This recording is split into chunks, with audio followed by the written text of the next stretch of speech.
Appreciate the invite. My name is Chris Maccabe. Like Pat said, I am the Corporal of Landowner Relations for the state of Maine. There's two of us that actually run the Landowner Relations program for Maine. And obviously in Maine, we're very unique. But seeing this country down here is kind of interesting too, because it is totally different. And open access in the state of Maine is of huge importance to us.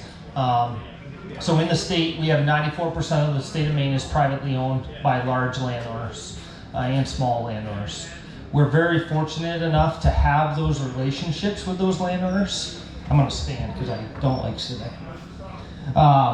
So obviously, like with that being said, we work solely with the private landowners in Maine. My job is to work with landowners on continuing public access so that we can hunt and fish.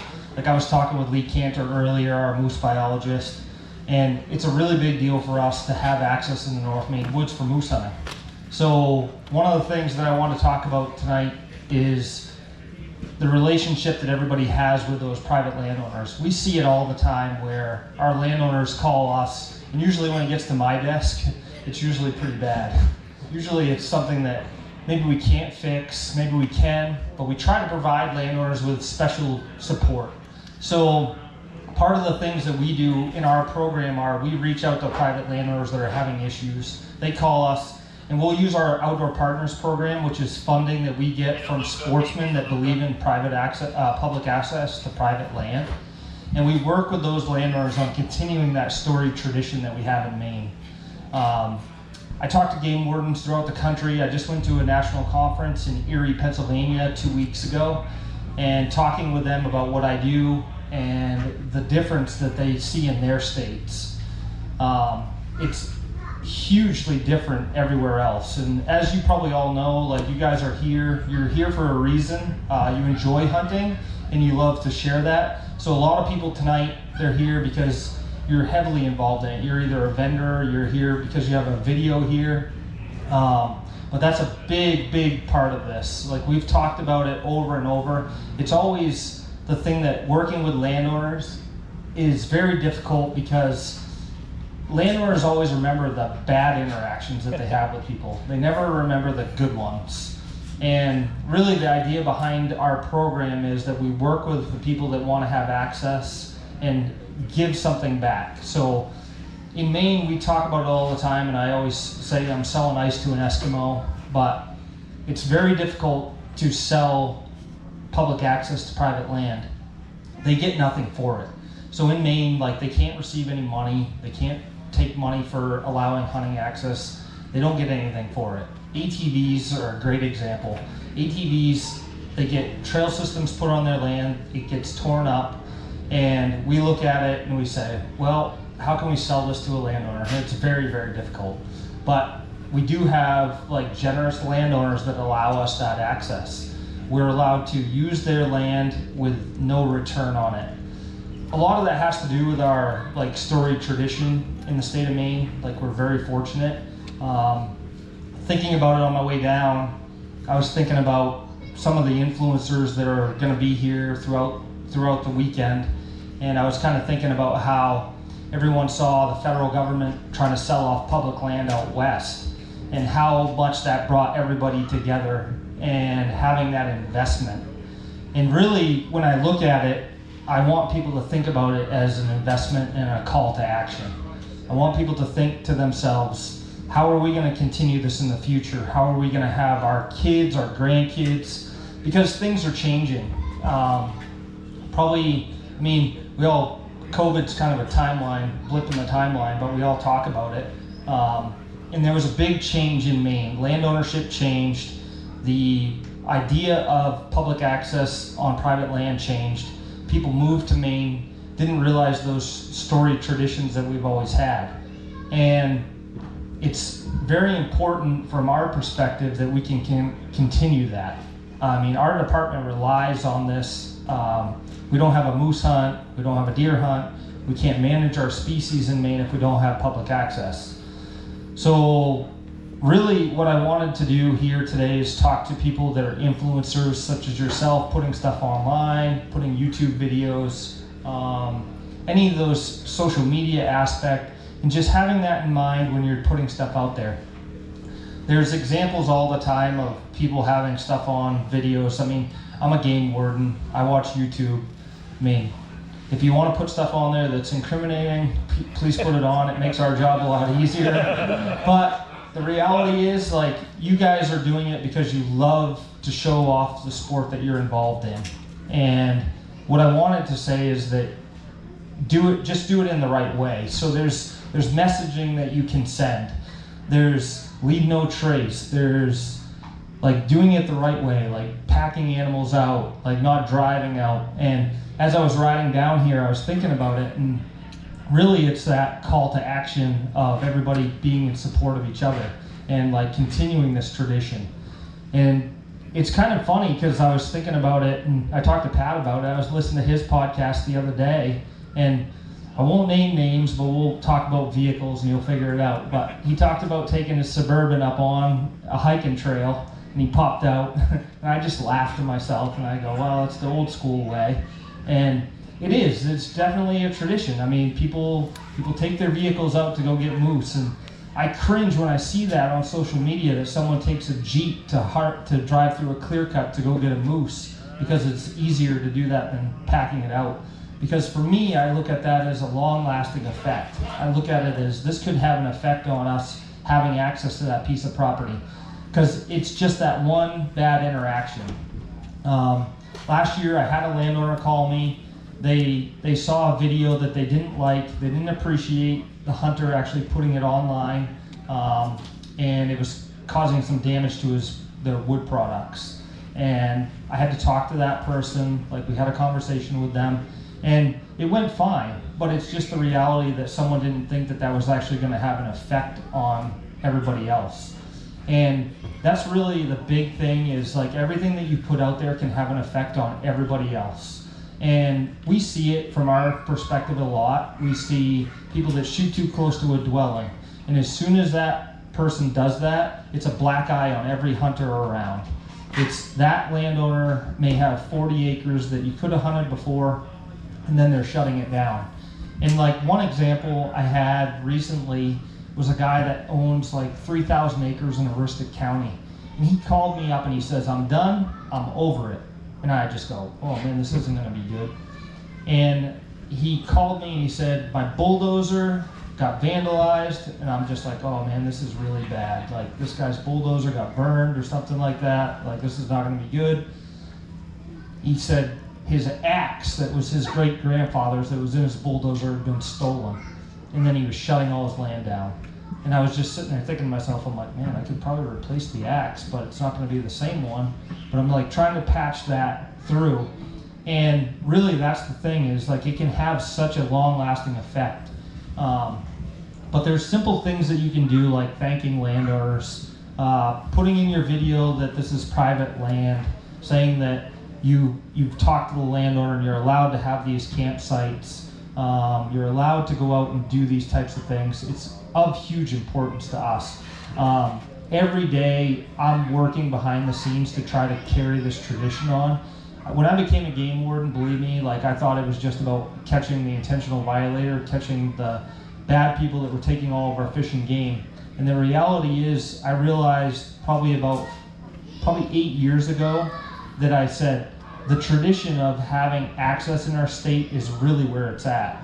If we don't have that, we're very limited. If we could go out there and everyone could just like thank a landowner, give them something in return for what they have. Lee and I were talking about a place that he's friends with in landowner relations, and he offers to the landowner what he can do for them, cutting brush or anything like that. And like putting that out there from you guys as influencers is super huge. I only have so much reach from me or the department, but when you guys put that out there, you're leading by example. And I know you probably don't think of yourself as an educator or as a person that's going out there and like influencing people, but you really are. I mean, you have an influence on game wardens out there, or people that want to be game wardens, by going out there and talking about this stuff. It's always going to have an impact on what we have in the outdoors. And we see that a lot. Like, we see younger kids I mean, I was on a TV show. I was on a Animal Planet TV show, and Animal Planet doesn't buy TV shows anymore because they're watching YouTube. So that's why Angle Entertainment, who we actually used to work for or work with, they've actually moved into the YouTube realm because nobody's buying these TV channels anymore. They're watching stuff on YouTube, they're streaming it. So every day you could go out there and have an interaction with somebody that's gonna have a lasting impact. And it's huge. I mean, we talk about it, like Lee's sitting there right now, big off-trail rider, like loves to off-trail ride, and they talk about it, but the reality is you can do it in the right way. You just got to put it out there right. But it's one of the biggest things that we deal with when it comes to recreational vehicles is off-trail riding or ATVs riding off-trail. It's a huge importance to the landowner. Like right now, we are fighting tooth and nail in the state. I don't know if we're actually going to survive it, but the oversized ATVs, like everybody thinks about ATVs, they think of a regular side-by-side. Well, I can tell you right now, if you see a regular ATV Honda coming up, it's either Lee Cantor or a game warden, because nobody rides one anymore. They're like an antique. So side-by-sides have become a huge thing, and I can tell you right now that land ownership has said there's 65% of the state of Maine that will lose all of their recreational trails if oversized ATVs continue to come on the landscape.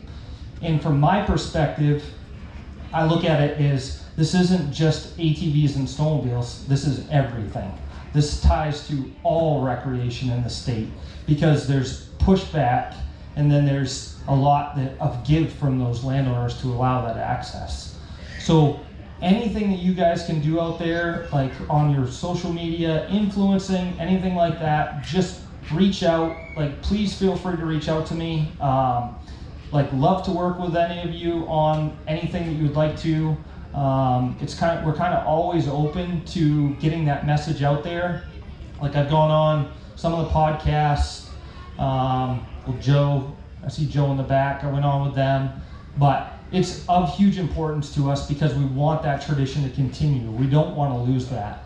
It's going to last for generations if we can continue to pass it on and get that message out there. But the reality is that things are changing, and how can we stay pace with that? So, I don't know if you got any more, Pat. I thought it'd be cool to get somebody else's perspective from the Midwest. And Dan said he'd come up and say something about, because I went out with Dan and Paul, did some scouting with him, did a podcast, and what'd you say, Dan? You said, watch when we come out of this piece, there's going to be a guy roving. He knows that we're in there. He's going to be going right down the edge on, you can grab that one too, you guys can kind of go back and forth if you want. But what is it like in the Midwest in terms of landowner relations? Well, before I get into that, I just want to thank you for what you're saying up here. You know, a lot of people don't see game wards in a great light. And I really love to see you looking out for the hunters and trying to educate people, so that you're not just seen as the bad guy that shows up. You know. But the Midwest is so different from out here. Land is just, you cannot go on somebody's private land. I mean, getting private permission where I live is about impossible. Nobody will let you on your land. And some of the things you can do when you do get access is, I mean, you talked about cutting brush and offering stuff. A lot of us don't have that time and we know it. But I make sure I come out with more garbage than I go in with. And if people notice that, or they don't, you know, they notice their area is cleaner, they'll notice garbage. They might even blame you for somebody else's. But if I go in, I run into stuff, I'm filling my pockets and taking stuff out. It's in Wisconsin, if I shoot a deer and it runs on private, I have to ask permission to go get it. And if they say no, it's no. The wardens can't go in there, nobody. It just stays there and rots. And that's happened to me several times. The deer I've shot got onto private and I can't go get it by law, you know. So you should cherish what you have and try to keep that relationship. And if these landowners are letting you on their property, stopping and talking to them and offering them to do something or helping them out after you get a deer, I think would go a long ways. I'm kind of envious of you guys being able to go on people's private property that's not posted. We don't have that. We have to know where the land is, it's not even posted. You have to know where you're at. It's funny. Malachi, turn his mic up. There it is. It's funny you say that too about posting land and everything. One of the biggest complaints that we get from landowners is they just want to know who's on their property in Maine. So our program actually has a sign program that we actually give signs to landowners for access by permission only. And it's not that they don't want people on their land, it's just that they want to know who's there, which is a lot of it. I think a lot of times in more of the central part of the state where there's more population, obviously, that people just want to know. And you kind of hit it on about the trash. We do, in the state of Maine, our program does our landowner cleanup day every September, and we clean over 30 ton of trash in one day from all the landscape in the state of Maine. That's in over 765 tires on average. And that's one day that game wardens go out and we do a landowner appreciation day. We work with landowners, private landowners, on cleaning up trash sites. A lot of big sites have been cleaned up. Luckily, we've gotten to that point where we don't have the big ones anymore, but we work with them. But we just had one recently that some of you may have seen. We had one down east in the Blueberry Barrens. There was a dump site that was the second year in a row that somebody had dumped there, and then they threw a deer carcass on top. And the big thing I did want to mention too is that a lot of it is they're not hunters or fishermen, per se, when they're doing it. But when we catch them, you check and they have a hunting and fishing license. So they may not be doing the activity at the time that they're doing it, but they're not thinking about the impact that it could have in the future. Okay, I think I'm done. Yeah. I got a Does question anybody have for you. questions? Yeah, I got a question. Could you give us a snapshot of where we were 10 years ago, maybe 5 years, and currently, in terms of landowner access? If you kind of have a metric of measurement, what we've lost and kind of where we're going. Well, so what I can tell you is we don't know the exact numbers. We're working on that now.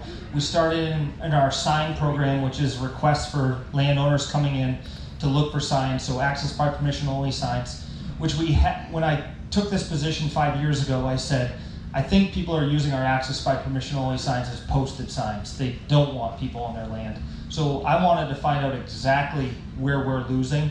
So this year we actually implemented a system that there's a sign request system. So people have to go in and fill out what they have for acreage, what they're having for problems, what they are experiencing for issues, and what they want for signage. And we actually are printing now posted signs because we want to know exactly what we're losing for land. We are losing land definitely for access. I mean, I think just last week I had over 500 access by permission only signs last week that I had to ship out. And we just placed an order for $26,000 worth of access by permission only signs to restock. So they're flying off the shelves. The one thing, I don't know if might have been Lee talking about it the other day. I was listening to a podcast on the way down. He was talking about his moose hunt coming up, but I was listening and they were talking about gates and stuff. And one of the things too, I did want to mention, he always jokes about it, about Tin Pond Road and everything like that. If you do have a place that you think is getting overpopulated with hunters and stuff like that, just don't put it out there, just don't mention it. I know a lot of people here, they don't want to talk about their places, but gates are becoming more prevalent. I have a landowner south of Rangeley that actually has 15,000 acres, and they've said, we're done. We're not going to do this any longer. And that kind of stems from a little bit of combination of things. It's not just hunters or fishermen. But off-road vehicle use has become a big thing. Overlanding has become a big thing. You see the overlanders with the tepu tents on the top, and they carry their Starlink out in the woods and play video games. And their driving off trail has become a big thing. But yeah, we are losing land. It's definitely, I don't have a definitive answer for the amount, but I know that we are losing it. But that's for us, for our job going forward into the state legislature, that's a question that came up. And that's why, we had implemented the system that we were going to for the sign program already. but it's giving us the amount of acreage that we're losing. So we're going to be able to, like, hopefully we'll see what the trend is. But I mean, as you guys know, you're well aware, you're boots on the ground, so you probably see it. I mean, you see posted signs go up, you see the purple paint go up. We are losing land, and the reality of it is that's why we have deer issues in southern Maine. That's why, like, people are complaining that they're eating their hosta. It's because, like, there's an overpopulation of deer. There's no place to hunt down there. I mean, I think, Lee, what's the zone that has, we have an excess number of permits that we can't even get rid of because there's really no place to hunt. It's down Bucksport area, I think, down that way. We have an area down there, we just can't get rid of the permits because there's just limited access for the people to hunt. Go ahead. So just moved here from Texas, and it's like the total opposite of Maine. It's like Yeah, it's a felony to go on someone's land no, down it's there. 98% private land. It's Yep. like it's all leased. Like, do you see Maine moving in the way of like Texas, where it's becoming more and more like pay to play, like leasing land to like be able to hunt? And then like the second part of my question is, do you think it has to do like in Texas with the large migration of people from outside of the state that don't understand like the inherent and like storied past of the state itself, moving to that area, buying up these big tracts of land, and then like not respecting the corporate traditions? Definitely for your second question, yes. It has a lot to do with the cultural traditions that we've had, people not understanding that, or it not being passed along to the younger generation. Your second question there, I hope not. I don't want it to go that way, so it's not pay to play. We have a law in the state of Maine that doesn't allow that. We have a law that prohibits that. The only thing that you're allowed to lease for is for bear bait.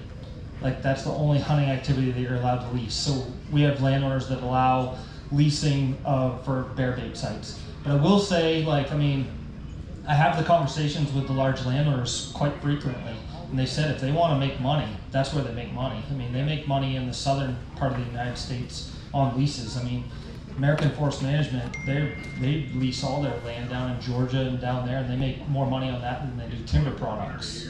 And that's the other thing too, is like we've had an influx in the last probably 3 years, I guess. I mean, forest products industry has tanked. I mean, the forest products aren't what they used to be. It's not the heyday of wood cutting. And we've had some serious storms that have just decimated our road systems. So like in the big woods, when you're talking a lot of these roads, they're not going back in there for 40 years to cut again. So they're not going to maintain these road systems, which, I mean, some people, like, that makes better hunting, but it also means that it's going to be more difficult to get there. It's going to be, like, I call it a bomb radius. I say only so many people are going to go in this bomb radius from this location because they're just not going to work that hard to get in there. Go ahead. Do you know what the tax law in Maine is for a nonprofit? Here in Massachusetts, if you're a nonprofit and you own land, you don't have to pay tax on it. What is it in Maine? It's above my pay grade. No, because we're here representing Massachusetts Importance of Landowner Relations chapter. Our goal is to get land specifically to keep it open farming and fishing. And so in Maine, if you've got a guy who's old, he wants to keep it open and he's going to sell it, it's great for a group in Maine to do the same thing we're doing. So we have open space tax, which allows for recreation. Yeah. Like, that's a tax benefit. It's kind of like our tree growth tax. But there has been talk about like messing with the tax, but a lot of the large landowners, the forest products industries, when you start talking about touching that tax, they don't like that. Yeah, so if you have tax on the land, even though you're a nonprofit, then every year you've got to make the money to cover the taxes. It's a big burden on you if you own Randy knows something back there. Thanks, guy in Texas. If you don't own land or you belong to a lease, you don't hunt. Yeah. So we don't realize how blessed we are in Maine. And I lease over 500 square miles. Treat the land the way you would if it's your own land, and you'll have a great relationship with the landowner. It's just that simple. And the wardens ain't your enemies either. You know, this is doing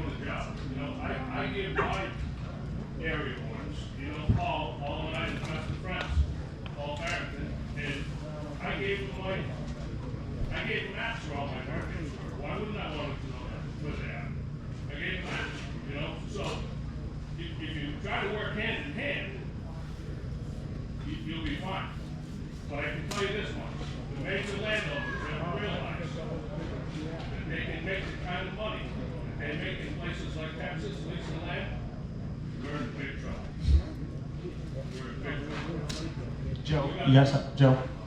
I was wondering, you know, not only the making money part, has it ever been looked at as a model, like the North Maine Woods model, to do large areas like that? Because I think a lot of people would feel, you know, like I have no problem paying Yeah. access to the North Maine Woods. I think it's peanuts for what we get up there.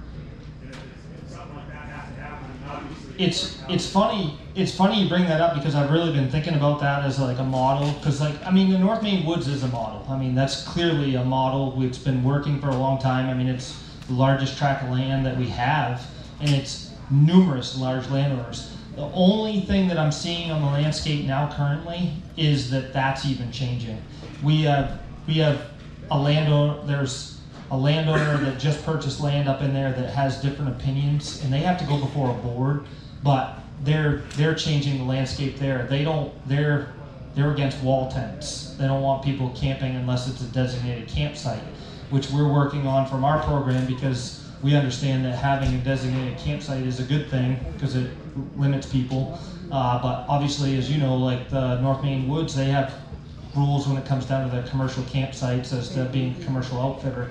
So we're working with them on that, but I don't disagree with you. I think that the North Maine Woods has a great model, and like maybe that's something that spills over into other areas that if we could gather those larger landowners up.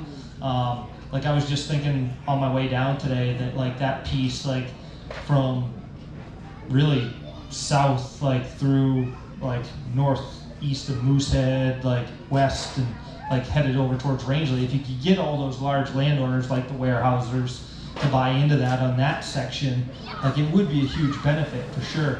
And like you said, I mean, North Maine Woods profits from that. Like that's a big part of their profit is like the commercial use of that for hunting and fishing. It's definitely something that we have to look at. And just for like people from Maine, like and people that do recreate in Maine, like there is access in the state was a huge topic of discussion in the legislature. There were 2 bills in about continuing public access in the state of Maine and what the future looks like. So there's a working group that's going to be coming up out of the legislature that we're going to be pushing forward, and we'll be working on new ideas like that to see like what we can continue. The big thing, like when I talked to Pat about coming down here, when he asked me to come down, that I really wanted to talk about was just, I mean, how we can kind of all work together to collaborate and have like this moving forward. By no means, like I know that all of you are good influencers. Like I don't want it to sound like I'm saying anything different. I'm just saying that like just think about what you're putting out there. Like always think about what that effect would have on the people that are watching that may own the land, and just be good stewards. Like that's a huge thing that we try to talk to people about is don't just be a good user, be a good person to the landowner and kind of respect them and always have that passed along. But I think there was another question. Go ahead. It was a little bit of a follow-up. You mentioned the open space. I live in New Hampshire. We have current use conservation. So they incentivize landowners to keep it open to 6 legal forms of recreation. Hunting and angling are included in that. They give them an additional percentage deduction, assessed value of that to help them out. Per one that they, which Yeah, so like if I had 20 acres and I left 20 acres open to the 6 forms of recreation, that property is going to be assessed at a lower value compared to what it should be for tax purposes. How to keep it open and incentivize those landowners in that sense. I do think the future is too, like I look at it as, I mean, the state needs to invest in this. I mean, the state, it's our department. We need to invest in this as a state, as an agency and everything and say, hey, listen, like, how are we going to continue this? It's just, sometimes, like, you have to kind of play with kid gloves with the landowners and, like, kind of work with them as to what they want. Because one thing that I do notice is, like, I've brought up to several large landowners, I say, hey, listen, we want to pay for your roads. We want to fix this bridge. We want to put this culvert in. And they're very hesitant about that because they don't want the state to take ownership of it. And I understand that. I totally agree with that. Like I try to explain to them, we have no expectation. But I do think there is a model moving forward about like, hey, is there a 50-year lease with these large companies? Is there, and we pay for mileage of trail. We pay, I know Lee and I have talked about that a little bit. We pay for mileage of trail per landowner, and we say, this is what it's worth. This is what it's worth to the state. Let's move forward with this. And that's the higher level discussions that we need to have. But it's just, how do we maintain everything else with that? Because I always see it, it's just one thing affects the other. So we talk ATVs today in the office, and that has an effect into deer season or moose season, and things change with the landowners. So it is super important. Go ahead, John. Question for you, and you touched a little bit on this, but I think most of us probably all know that the fastest growing outdoor recreational sport is the ATVs right now. I mean, that's really what's just literally paving the way through Maine. And I think it's also probably the hottest point of access, potential loss of access.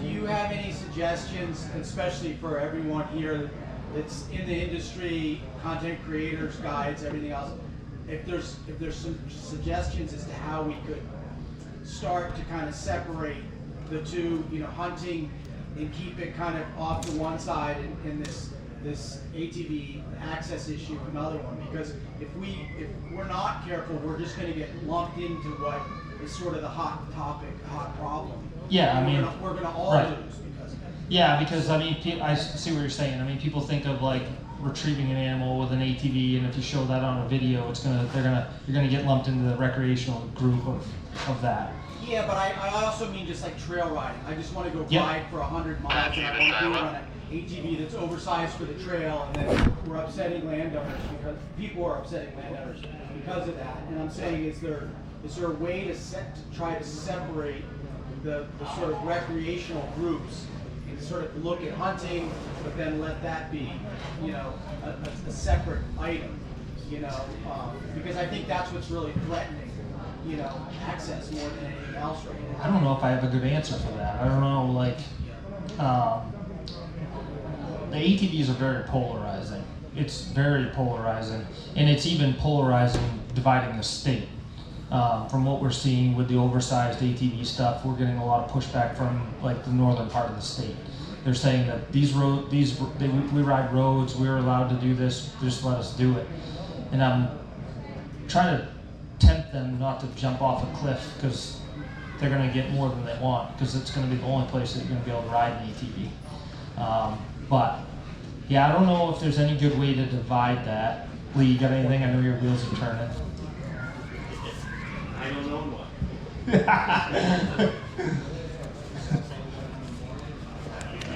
Go ahead. I'm from New York, and New York has a ton of public land in the Adirondack. Yep. And everybody who rides an ATV goes to Maine, because New York doesn't allow that on public property. And it might be something that Maine has to look at, whether it's public or private. I mean, we have the most ATV trails, like east of the Mississippi. Oh yeah, it's like huge. We were talking the other day, one large landowner has 600 miles of trails just on their one property. So and as we know, the the snowmobile season's getting shorter, so people are getting into the ATV more. But the problem is with ATVs, snowmobile trail disappears at the end of the season. There's ATV trail is just always impactful. It's always going to be there. You're going to see the 2-track trail. And it just leaves that memory in those landowners, and rightfully so, it's upsetting to them. I got to think about that, John. You got my wheels turning. Well, I feel like we need to start to sort of create some kind of separation there, because you see it, I watch Meat Eater, I see those guys out west with their Can-Ams, they ride on public land, they ride on the public land out there in Wyoming or whatever, and they're going on an elk hunt, they're riding around, riding their Defender, oversized in the state of Maine, but they're legal out there. And that's the difference, is they have the land to ride on because it's public. It's public. Right. And we ride on everyone's private land.